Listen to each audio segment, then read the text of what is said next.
Hello दोस्तों, क्या रात के 2 बजे आपकी नींद खुल जाती है फिर नींद नहीं आती? क्या ये एक बीमारी है या एक नॉर्मल सी प्रॉब्लम है? इस बारे में आज डिस्कस करेंगे। सोकर उठ जाना बार बार एक काफ़ी कॉमन प्रॉब्लम है जिसे स्लीप अवेकनिंग बोलते हैं। आज हम डिस्कस करेंगे इसके क्या कारण हो सकते हैं, क्यों किसी व्यक्ति को बार बार नींद खुलने की प्रॉब्लम आ सकती है, ये सारी चीज़ों में क्या कारण हो सकते हैं और ये कारणों के बारे में हम क्या कर सकते हैं, इस मामले में हमारी क्या ओपिनियन है, हमारे क्लिनिक के एक्सपीरियंस पॉइंट्स क्या हैं और इस मामले में साइंटिफिक फैक्ट्स और स्टडीज क्या कहती है। कॉमन भाषा में कुछ एग्जांपल्स के साथ आपको समझाने का प्रयास करूंगा। टॉपिक पर जाने से पहले जो लोग हमारे चैनल पर नए हैं उन्हें रिक्वेस्ट करूंगा कि चैनल को सब्सक्राइब करें, वीडियोस को लाइक करें, शेयर करें, फॉलो करें, कमेंट करें, पूरा देखें। टॉपिक में काफ़ी इंटरेस्टिंग बातें होंगी इसलिए इसे एंड तक देखिएगा। चलिए शुरू करते हैं। क्या आपको या आपके परिवार में किसी को स्लीप अवेकिंग प्रॉब्लम है? कमेंट सेक्शन में लिखकर हमें ज़रूर बताएं। सबसे कॉमन कारण ये होता है कि अगर किसी व्यक्ति का अगर स्लीप साइकिल कॉम्प्रोमाइज्ड है या उसको अगर स्लीप डिसऑर्डर है जिसकी वजह से उसकी नींद पूरी नहीं हो पा रही है, तो ये कारण हो सकता है जिसकी वजह से लोगों को बार बार नींद का प्रॉब्लम होता है। अगर कोई व्यक्ति को बार बार रात में पेशाब आने का प्रॉब्लम होता है यानी नॉक्टूरिया होता है, तो इसकी वजह से भी कई बार लोगों को इसका प्रॉब्लम होता है। ये उम्र दराज लोगों में, डायबिटिक लोगों में या जिन लोगों को किडनी का प्रॉब्लम है वहाँ ज़्यादा लोगों में देखने को मिलता है।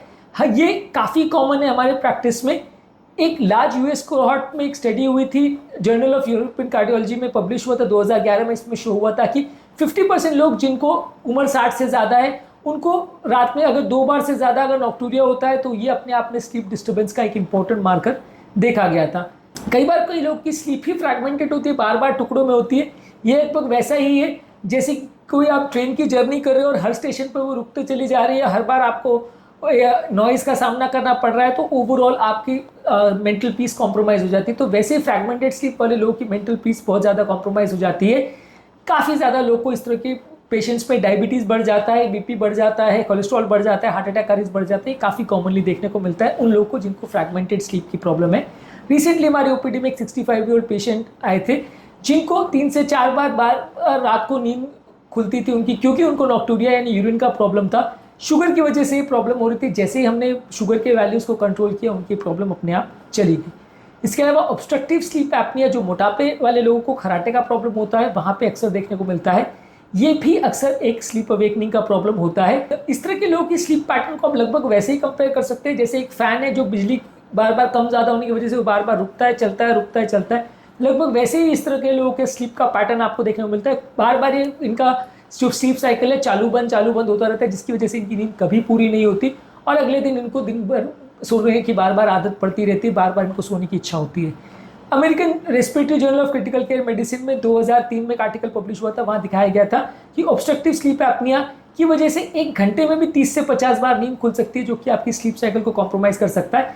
इस तरह के पेशेंट अक्सर सबसे कॉमन कंप्लेंट जो लेके आते हैं वो ये होता है कि उनकी सुबह दिन भर बैठे बैठे उनको नींद आती रहती है, उनकी नींद पूरी नहीं हो पाती। Recently 42 year old overweight patient हमारे पास आए थे जिनको दिन भर कमजोरी और सुस्ती की प्रॉब्लम थी। जब हमने पूछा तो पता चला कि रात को नींद पूरी नहीं होती, फिर वापस पूछा तो पता चला कि खराटे की प्रॉब्लम थी, पता चला कि उनको स्लीप एपनिया है जिसकी वजह से प्रॉब्लम थी। ट्रीटमेंट के बाद उनकी नींद की प्रॉब्लम और कमजोरी सुस्ती की प्रॉब्लम भी अपने आप चली गई।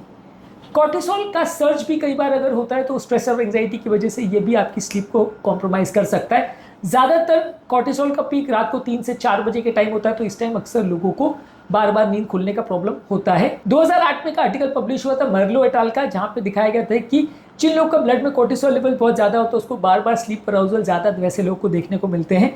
रिसेंटली भी हमारे पास एक आरटी प्रोफेशनल आए थे जिनको बहुत ज़्यादा स्लीप की प्रॉब्लम थी और बार बार ये नींद टिपिकली रात को 3 बजे ही खुलती थी। उनका मेंटल स्ट्रेस कम करने के बाद अपने आप उनकी नींद की प्रॉब्लम चली गई। इसके अलावा गैस्ट्रिक एसिड रिफ्लक्स की वजह से भी कई बार लोगों को चोकिंग, खांसी और जलन का सेंसेशन होता है। रात को जब वो चित सोते हैं या सीधा सोते हैं तो अक्सर ये प्रॉब्लम ज़्यादा देखने को मिलती है। डिस्टर्ब स्लीप का कारण डाइजेस्टिव प्रॉब्लम्स देखने को मिलते हैं।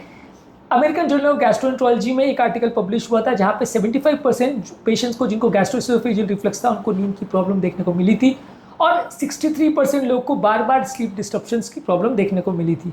इसके अलावा डिप्रेशन और मूड डिसऑर्डर्स वाले पेशेंट्स में भी मिड स्लीप अवेकनिंग्स और आरईएम स्लीप पैटर्न डिसऑर्डर ज़्यादा देखने को मिलता है। जर्नल ऑफ क्लिनिकल साइकेट्री में 2005 में एक आर्टिकल पब्लिश हुआ था। वहाँ देखा गया था कि डिप्रेशन के पेशेंट को काफ़ी अर्ली मॉर्निंग अवेकनिंग्स और रिड्यूस स्लो वेव स्लीप या रेस्टोरेटिव स्लीप काफ़ी देखने को मिलती है। ये काफ़ी कॉमनली हमारे पास होता है। रिसेंटली भी एक डिप्रेशन के पेशेंट हमारे पास आए थे जिनकी मेन प्रॉब्लम जो उन्होंने हमें बताया वो ये थी कि नींद नहीं आ रही थी। जब हमने उनकी हिस्ट्री पूछी तो उनका ब्रेकअप होने की वजह से उनको डिप्रेशन का प्रॉब्लम हुआ था। डिप्रेशन को ठीक किया, अपने आप स्लीप की प्रॉब्लम चली गई। इसके अलावा अनस्टेबल ब्लड शुगर वाले पेशेंट में रात को अगर हाइपोग्लाइसीमिया हो तो भी बार बार स्लीप अवेकनिंग्स हो सकती है। डायबिटीज़ केयर में 2003 में एक आर्टिकल पब्लिश हुआ था कि जिसमें दिखाया गया था कि लो लेवल का शुगर रात के टाइम अगर किसी व्यक्ति को हो जाए तो इसकी वजह से भी बार बार नींद खुल सकती है।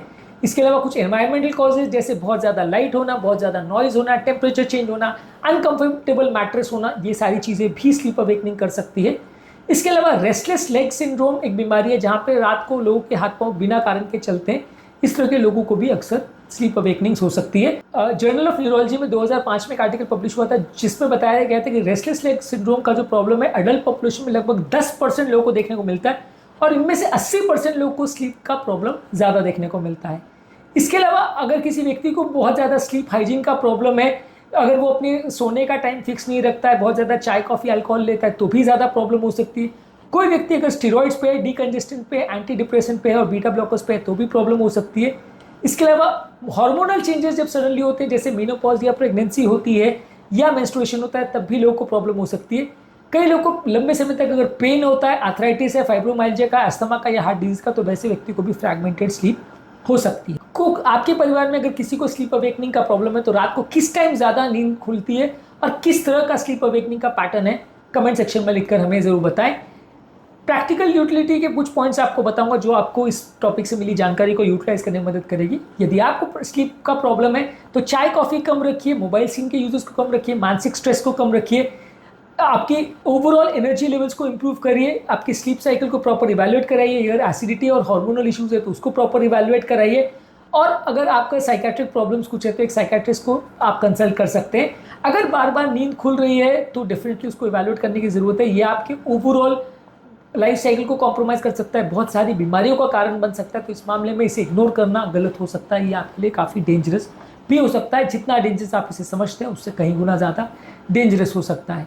यदि आपको आपके स्लीप अवेकनिंग का कारण इस वीडियो में मिल गया है तो कमेंट सेक्शन में लिखकर हमें ज़रूर बताएं। नींद सिर्फ एक रिलैक्सेशन नहीं, एक हेल्थ की थेरेपी है, इसे इग्नोर मत करिए। ये आपकी बॉडी के लिए उतना ही ज़रूरी है जितना खाना खाना या जितना एक्सरसाइज करना, ये आपकी बॉडी को और हेल्थ को उतना ही ज़्यादा अफेक्ट करता है, इसलिए इसे इग्नोर मत करिए। उम्मीद करूंगा कि आज के टॉपिक में कुछ नई बातें जानने को मिली होगी। जो लोग हमारे चैनल पर नए हैं उन्हें रिक्वेस्ट करूंगा कि चैनल को सब्सक्राइब करें, वीडियोस को लाइक करें, सेव करें। आपके कमेंट्स का हमें इंतजार रहेगा। कमेंट सेक्शन में लिख के हमें ज़रूर बताएं कि इस टॉपिक के बारे में आपको क्या लगता है या आपकी इस मामले में क्या विशेष प्रॉब्लम्स